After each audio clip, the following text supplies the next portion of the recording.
Hey guys, it's Megan. Welcome back to my channel.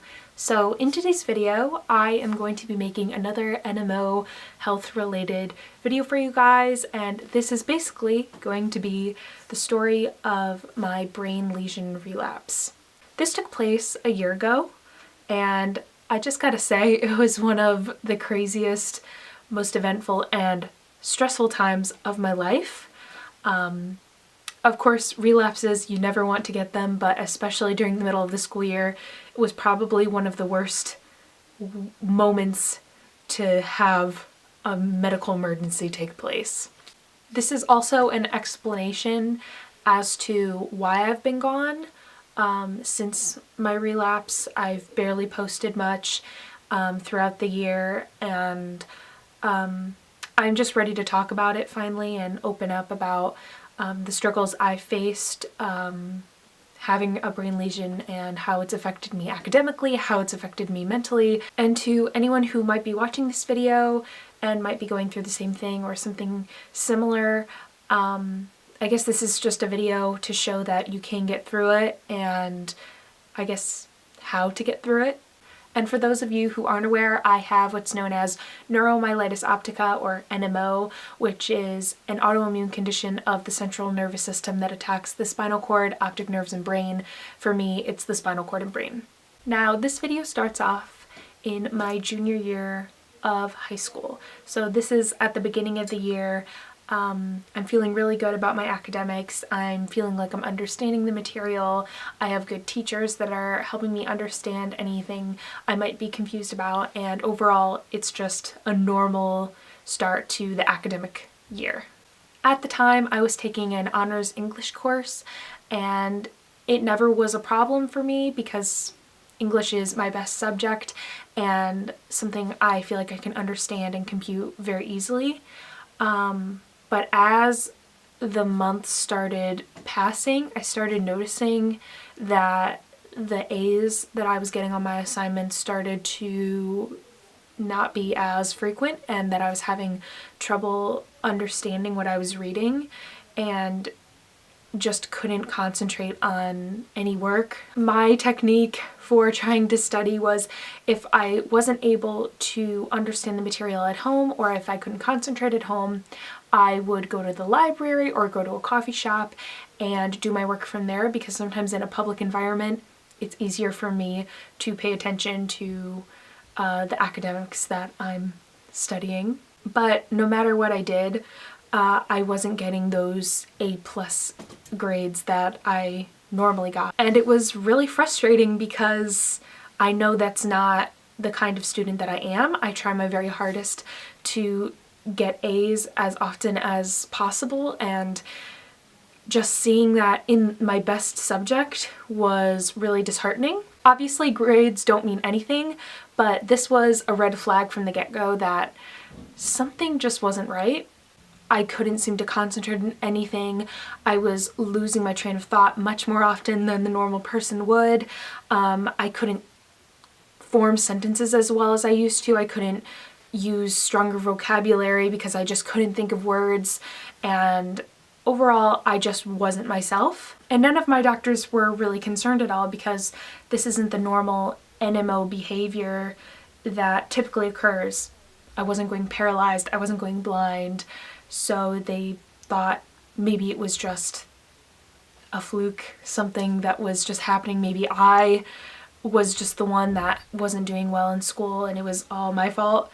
Obviously the doctors didn't say that to me, but I kind of thought maybe I was going crazy a little bit, because I felt like something was wrong, and all of the things that were happening weren't in my control. But obviously if the doctors were saying, well, your scans are fine, there's nothing wrong with you, then obviously I'm gonna listen to what they say. However, the symptoms continued to get worse. I was feeling more and more just confused at everything that was going on. I was constantly just upset and sad. I would use the word depressed very lightly because I'm not officially diagnosed with depression, but I think that there is a depression that comes with chronic illnesses sometimes. It makes you feel very isolated and alone, and that's how I felt in the moment. We finally got an appointment with a psychologist to run a few tests to see how my concentration was, and I don't know the specific details on the test, but I just know it was things like memorization, trying to find words, depicting numbers, things like that. It just was simple tests that could see if there was something going on with my knowledgeability and, I guess, ability to recall words and phrases and things like that. It just was a very long day filled with confusing testing. I remember having that test done and just feeling so stupid because I felt like the person that I was before I got sick was just disappearing more and more, and no matter what I did, I couldn't seem to find a new normal through everything that I've been through. I couldn't seem to find a way out and just try to reach stability. I felt like it just wasn't working. So then after that, I had an MRI, and once they did the scans, it turns out that I had a lesion on my brain. It was in 2 different areas. And then I went in a couple days later to see my neurologist, and he told me that I was having a flare-up.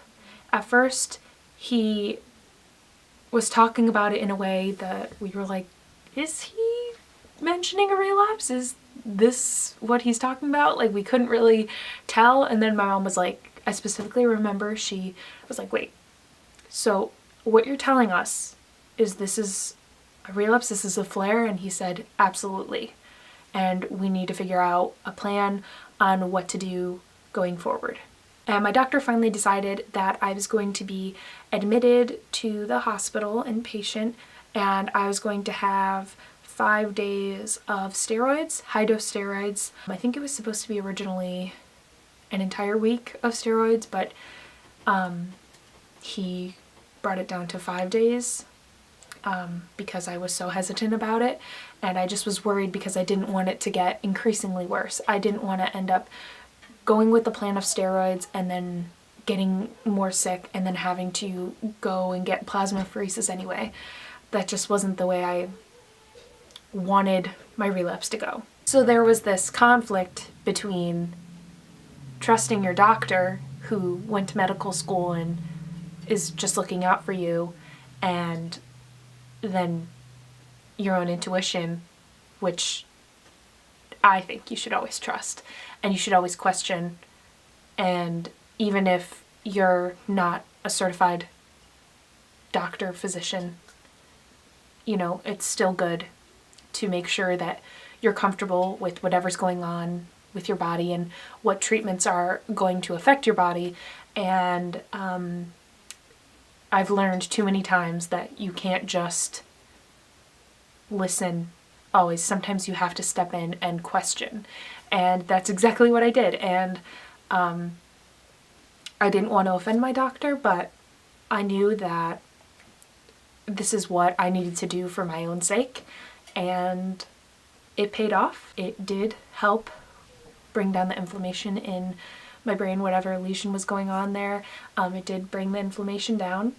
During the time that I was in the hospital, my school closed permanently, and I was behind on some assignments because I could not concentrate on anything to save my life.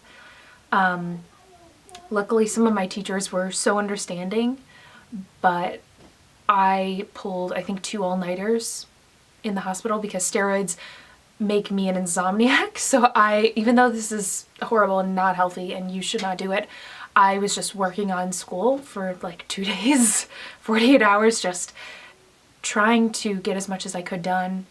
And there was nothing else I could do except sit in my hospital bed and get IV fluids and steroids and just work.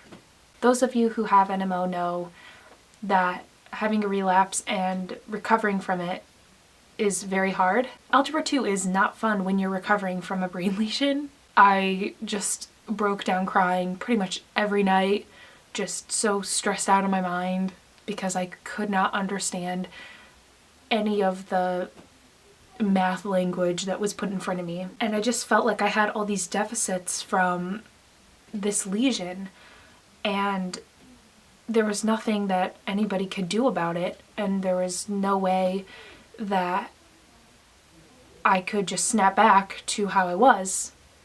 And it was hard. It was really, really hard. My sisters are really smart and they were able to help me with math, but it was just humiliating at the same time that my younger sisters were helping me with the more advanced subjects. All these fears started coming into my mind as junior year ended and senior year approached. How was I going to go to college? How was I going to succeed in gen ed math courses? How was I going to be able to write essays and just live the college life and take exams and just everything? How was I going to go to college? College has been my number one goal for a long time, and I just didn't know if it was going to be possible. But as time went on, I slowly started to recover, and I started to be able to concentrate a little bit more, memorize a little bit more, worry a little bit less, and just go through life with a more positive mindset. I felt like each day helped bring about a little more optimism and just helped me continue to move on from this relapse. So long story short, that's the story of my brain lesion. It took a lot from me, but I'm fighting back and I'm not going to let it stop me. I am currently applying to film schools, and I'm going to pursue my love for writing, English, cinematography, and just the beauty of art, because art really helped me make it through these difficult times. If you're motivated enough, you can get yourself through that dark time and just continue to aspire to be whatever you want. I know that sounds cheesy, but yeah. Thank you all so much for watching, and I'll see you in my next video. Bye guys.